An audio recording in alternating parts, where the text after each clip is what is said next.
first thing I'd like to do is to thank the Wirth family for giving me a chance to go to be an adult, a place to play, mix with other children, and have a good time. I want to thank all the volunteers that are helping with the Worthwhile Weekend, supporting us everywhere we take, the 63 members of the Wirth family that came to Minneapolis for this occasion. I'm Theodore Wirth. Oh, well, glad to know you. The Minneapolis Park system has a very rich history, and part of its history is Theodore Wirth, a big part. But he didn't invent this idea. He really learned it from his father and mother in Switzerland. His father ran summer camps in the Alps for children back in the 1860s and 70s. So he was doing this to help prevent juvenile delinquency and to provide good, healthy recreation and exercise for children.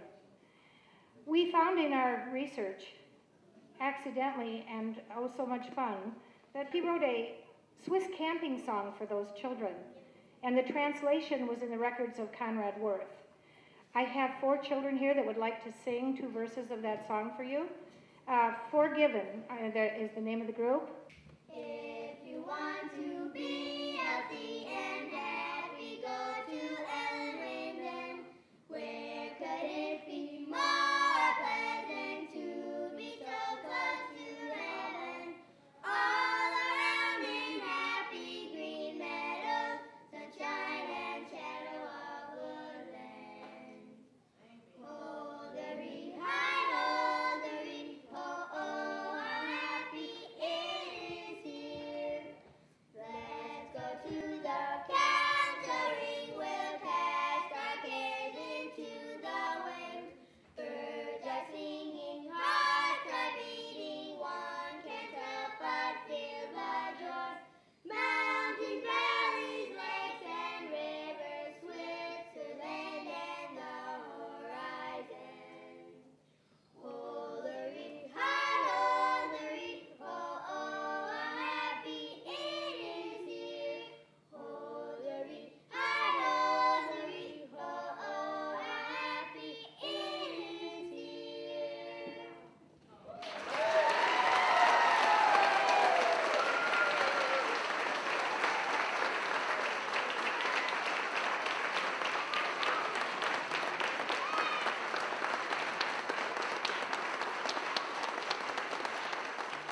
There are many things that make our state and our city great, but I think really one of the unique things is Minneapolis is the incredible park system we have. Both all the lakes and the degree that we kept the lakes available to everyone, and the park system is a very, very important part of what makes us such a great city. So this is really another celebration of all of the history we have in our city, and one of the people who made Minneapolis great. I've just been asked on behalf of all of the assembled Wirth family to express our gratitude to Mr. John Richter and to all of the other organizations and individuals who contributed to make this whole garden statue possible. Martha conceived the idea of putting a statue of Theodore Wirth. She brought that to her husband John, who raised all the funding. So he brought it to Ted Wirth, and Ted Wirth conceived of the imaginative idea of illustrating a story of Theodore Wirth opening the parks to the children of Minneapolis, taking down the fences, pulling out the keep off the grass signs. Theodore Wirth is the grandson of Theodore Wirth, who designed the Minneapolis Park system, and he is a 3rd-generation landscape architect. And Ted approached me. We both live in Billings, and I've done the statues of Johnny Cash and Elvis Presley and a lot of personalities in country music. I thought the statue was appropriate because when Martha and I lived in Minneapolis, we realized without the work of Theodore Wirth, and now my children have made me change the wording, so I have to read this, would not have the beautiful parks valuable for everybody. These statues of the children represent Theodore Wirth's feeling that children should be able to use the parks of the land. You've heard this before, but he is the one that had signs on here, keep off the grass, and of course he took them off. So that's why we're so thankful for him doing it. Spacious sky, forever wave.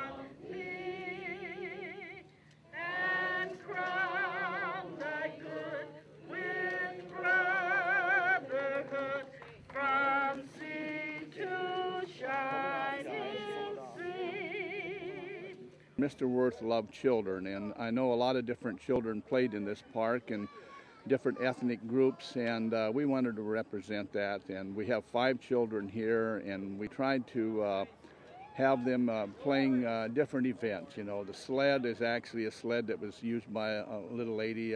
She's 89 years old. The baseball bat was actually used in the park here in the 20s and 30s. That's my grandfather coming from Switzerland. Yeah. And we're going to have more. Who's the model for this picture? You? I need to work from life. I use my models from life, and several of my grandchildren model for me, and Cameron modeled for me from Billings, Montana. We know the importance of learning how to play in developing good citizens in the world. Some people do not know how to play.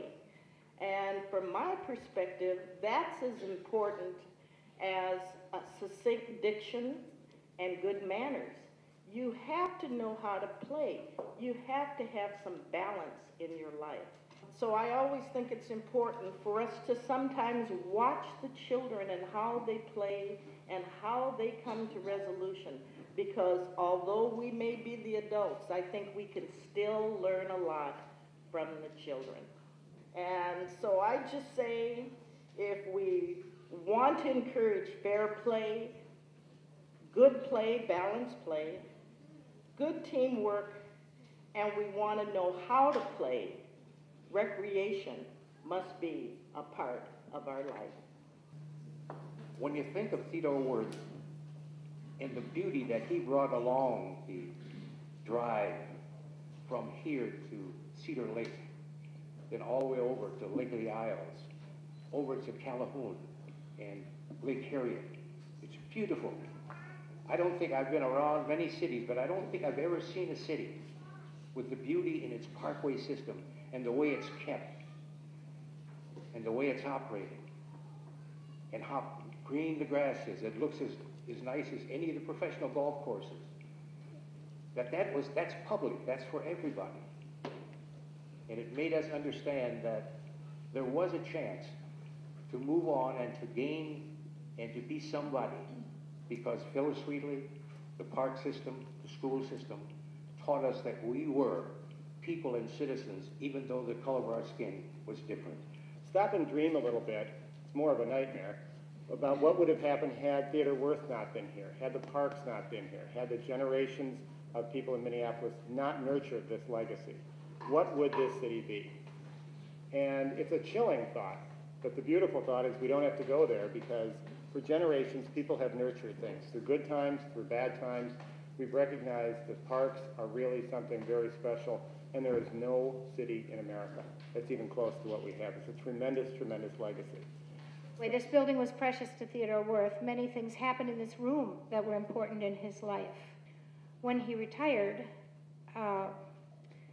in 1935, it was still called Glenwood Park. He had no expectation that this park would be named for him. It was named Glenwood Park, only about 64 acres when he came here.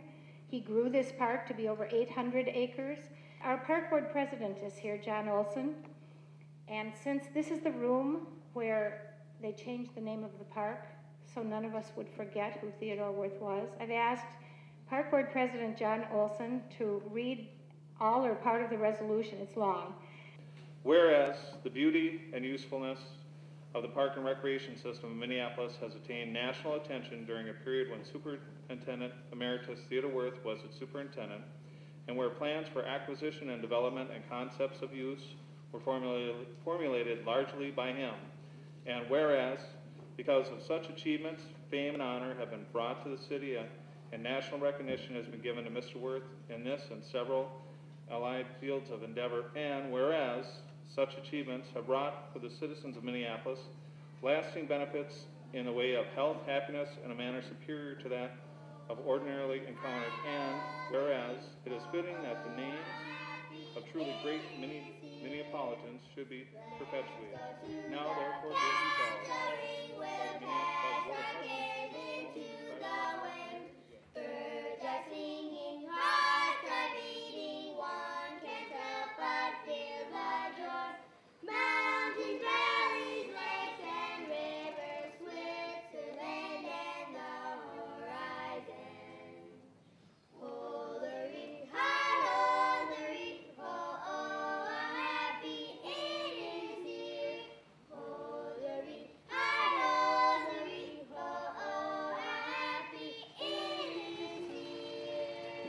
I'm worth a lot, but Yes, not a word. right. Yes.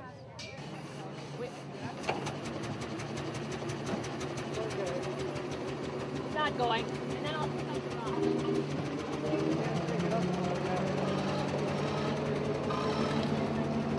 The Wirth family, hop to it now. At 12:45, you got to take off in those cars and ride down the parkways out to Grandpa's house. Everybody ready? Time it's no fun just having a nice car sitting in the garage. It's a hell of a lot more fun driving around with a bunch of pretty girls. And we drove the lead car, the 1929 Packard Phaeton.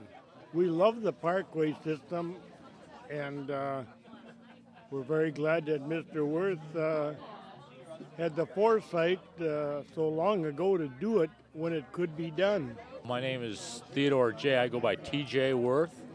I am the great-grandson of Theodore, and we're here in Minneapolis this fine June day to honor Theodore. Here at his house, as I'm sure you can see in the background, and we're this largest gathering of Wirths I think that has ever taken place, and it's all commemorative to Theodore. I'm Peter Wirth. I'm the grandson of Theodore Wirth. And back in the 40s, I used to visit frequently at this house. I remember much about it. It's a wonderful, wonderful occasion, and I'm very, very pleased and happy that the Legacy Society was able to arrange this. They've done a wonderful job, and I'm particularly pleased that all of our children and grandchildren were able to come here and enjoy and participate in this wonderful occasion. I'm came from Portland, Oregon, out for this event, and proud to be here. And what a great park system that it's carried on past my great-grandfather. Other people have taken on, and so glad to have it. My name is Theodore J. Wirth. That's a good place to start. Theodore J. Wirth was because I was the first grandchild of two immigrant grandfathers. One named Theodore Wirth, the other named Olaf J. Olson. And of course, my grandfather Wirth had no middle name, Theodore Wirth. And by not having any middle name, they decided that they would give me my one grandfather's middle name. My name is Bill Wirth. It's really William Theodore Wirth. My grandfather is Theodore Wirth, the honoree for the weekend activities. He named his firstborn son Theodore, who was my father, and Theodore is my middle name. So we stay pretty consistent.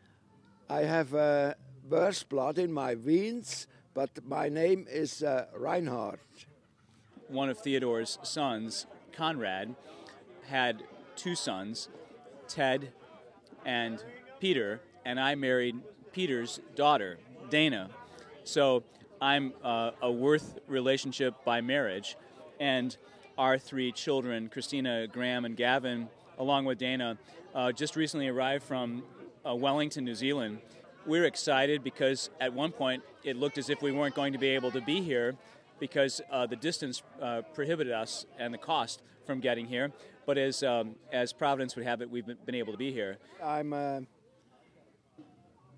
coming from Switzerland, near Zurich. I'm living near Zurich, and I'm related to the Wirth family.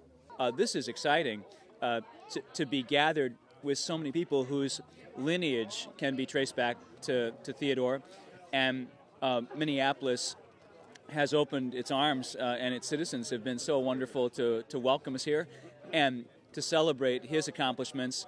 My great-grandfather was Conrad Wirth, and this is the father of Theodore Wirth and of Rudolf Wirth. And Theodore Wirth, we are celebrating today, and Theodore had three sons here in the USA, though the name of Wirth spread all over USA. the first Wirth we know about. This is Hans Wirth. Hans Wirth, we say Wirth. In German we say Wirth. Hans Wirth and his two sons, Johann and Adrian. And they were involved in an iconoclasm, if you know what that is, in an iconoclasm in the cloister of Ittingen. Iconoclasm means they destroyed the crucifixes and the holy pictures and throw them out of the cloister because it was in the time of the Reformation. Because of that, they were sentenced to death by the Swiss Confederacy, which were Catholic still. And Hans Wirth and Johann Wirth were decapitated, really, and tortured too. But the third son, Adrian, he was left free because the mother of Adrian and Johann came to the tribunal and asked to let him free, that she has still one son left. So they let him alive. Because he was left alive, the verse went on. Otherwise, there wouldn't be any verse in America. My name is Rhonda Wirth, and I'm married to Andrew, and we are on the Conrad Wirth side of Theodore's three sons. And we're from Steamboat Springs, Colorado, and this has just been, I've never seen the park or any of it, and it is just beautiful. It has really been a really neat experience for myself and my children. They've never met any of these people, and it's been great. It's very exciting for me to be in this part of the USA, and I'm very astonished how friendly and nice the American people are here.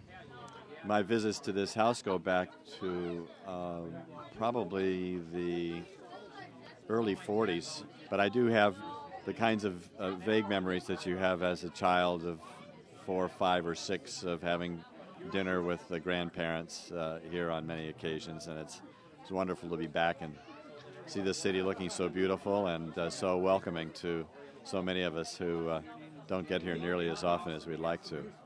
It's 2 years ago now since the Theodore Wirth Home and Administration Building was approved by the National Park Service on the National Register of Historic Places.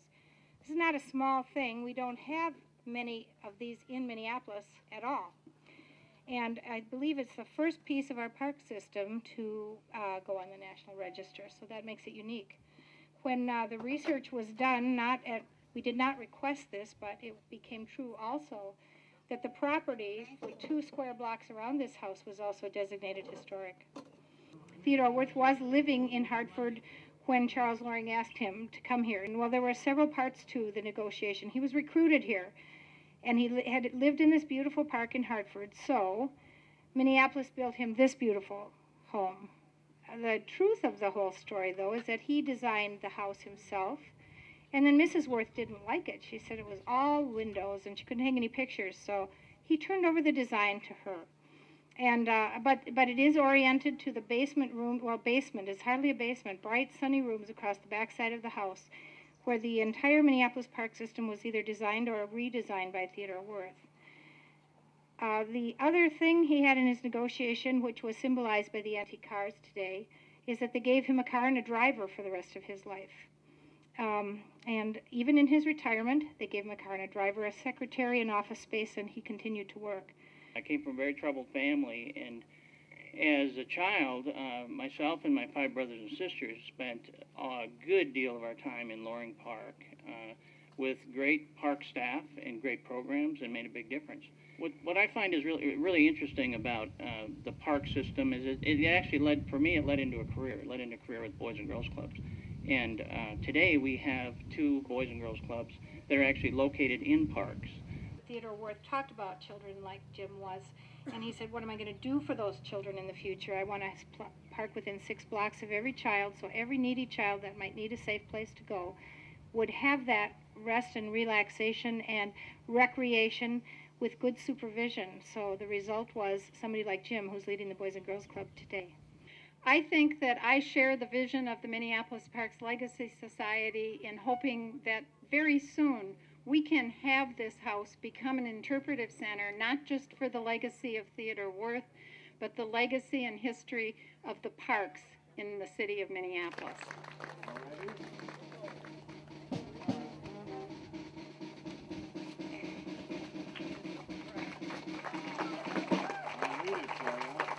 I was last here in 47. Well, that is while my grandfather was here. Actually, I don't think I've been back since 47. Thank you all very much for all you're doing. Really appreciate it. Well, it's our pleasure. That one was the drying room that Mrs. Wirth had for drying her clothes. This one was her laundry room. Mountains, valleys, lakes, and rivers, Switzerland and the horizon. Oh, the reef, hi-ho, the reef, oh, oh, how happy it is here. Oh, you're from Switzerland? You came all the way from Switzerland? Yes. Well, welcome. So we are related. My grandmother was a sister of Theodore Wirth.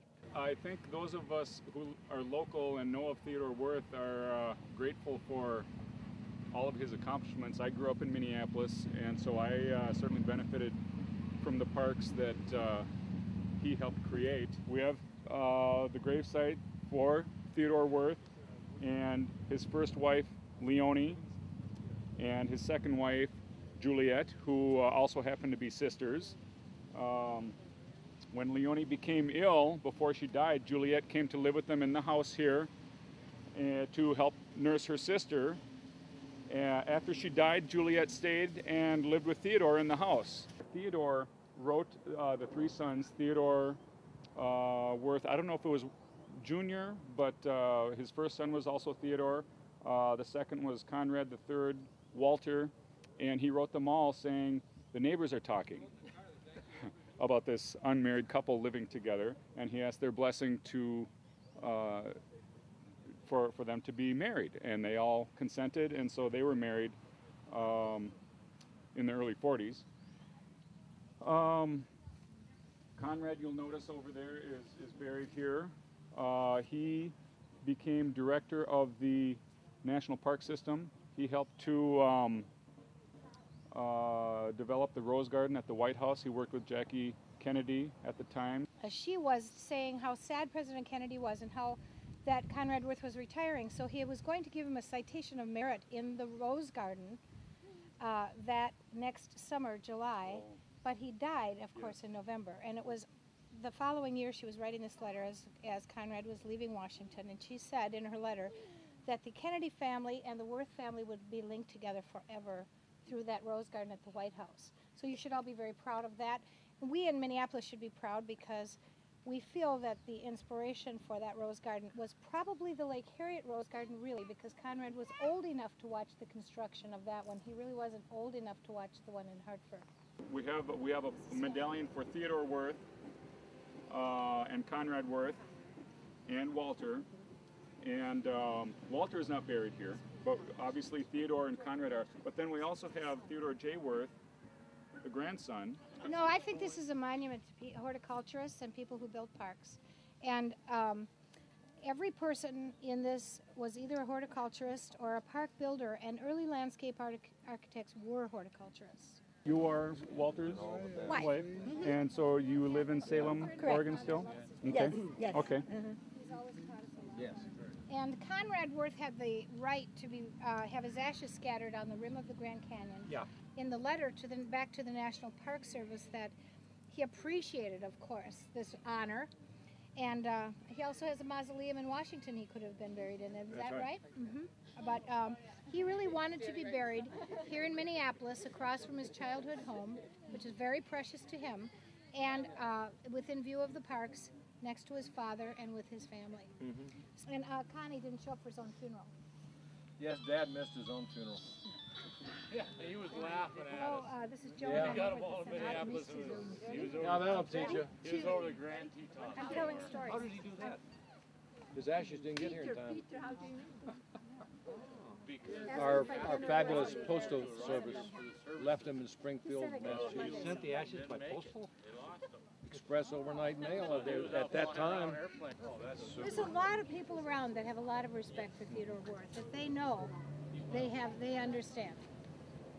I should thank you for the invitation for this beautiful meeting, and I think I'll always remember all my life this event.